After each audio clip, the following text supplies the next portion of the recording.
ជំរាបសួរប៉ាម៉ាក់ទាំងអស់គ្នាថ្ងៃនេះសាលាអប់រំពិសេសក្តីសង្ឃឹមកុមារនឹងមកបង្ហាញកម្មវិធីមួយគឺកម្មវិធីព្យាបាលតាមផ្ទះតើអ្វីទៅជាកម្មវិធីព្យាបាលតាមផ្ទះកម្មវិធីព្យាបាលតាមផ្ទះគឺអ្នកជំនាញផ្ដល់សេវាព្យាបាលទៅដល់ផ្ទះជំនួសឲ្យការដែលកុមារមកសាលាកម្មវិធីព្យាបាលតាមផ្ទះត្រូវបានផ្ដល់ជូនដោយអ្នកជំនាញដែលមានវិជ្ជាជីវៈដូចជាអ្នកអប់រំពិសេសអ្នកចិត្តវិទ្យាឬអ្នកប្រឹក្សាយោបល់អ្នកព្យាបាលមុខងារប្រចាំថ្ងៃអ្នកព្យាបាលភាសានិងការនិយាយជាដើមដោយក្រុមការងារនឹងចុះទៅដល់ផ្ទះអតិថិជនផ្ទាល់ដើម្បីធ្វើការវាយតម្លៃរៀបចំឲ្យសមស្របទៅតាមបរិយាកាសធម្មជាតិផ្ទះរបស់អតិថិជនដំណើរការនៃកម្មវិធីព្យាបាលតាមផ្ទះដំបូងអតិថិជនត្រូវមកវាយតម្លៃជាមួយនឹងអ្នកជំនាញបន្ទាប់មកទៀតក្រុមការងារនឹងចុះទៅវាយតម្លៃមជ្ឈដ្ឋានជុំវិញផ្ទះដើម្បីរៀបចំសម្ភារៈឲ្យសមស្របទៅតាមការព្យាបាល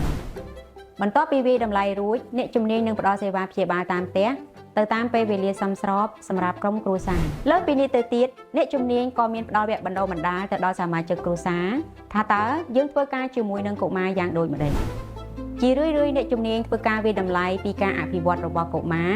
ដើម្បីកែតម្រូវផែនការតម្រូវទៅតាមសមត្ថភាពកុមារដោយមានការចូលរួមពីអាណាព្យាបាលប្រសិនបើប៉ាម៉ាក់ពុំមានពេលវេលាគ្រប់គ្រាន់ជូនអូនមកសាលារៀនប៉ាម៉ាក់អាចសាកសួរព័ត៌មានពីកម្មវិធីព្យាបាលតាមផ្ទះរបស់យើងបាន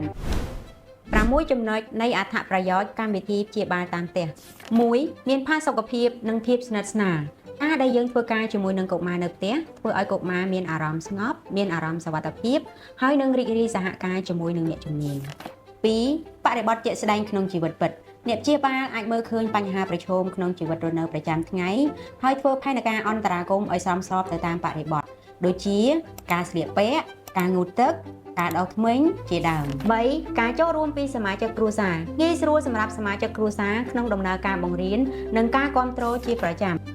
4ផ្ដល់ភាពងាយស្រួលសម្រាប់កុមារដែលមិនអាចធ្វើដំណើរចេញក្រៅបានដោយសារបញ្ហាជាក់លាក់របស់គេស្ថានភាពផ្លូវចិត្តនិងបញ្ហាក្នុងការធ្វើដំណើររបស់ពួកគេ5មានអត្ថប្រយោជន៍ចំពោះកុមារដែលមានបញ្ហាអាកប្បកិរិយាឬរងការប៉ះទង្គិចផ្លូវចិត្តពីមុនមក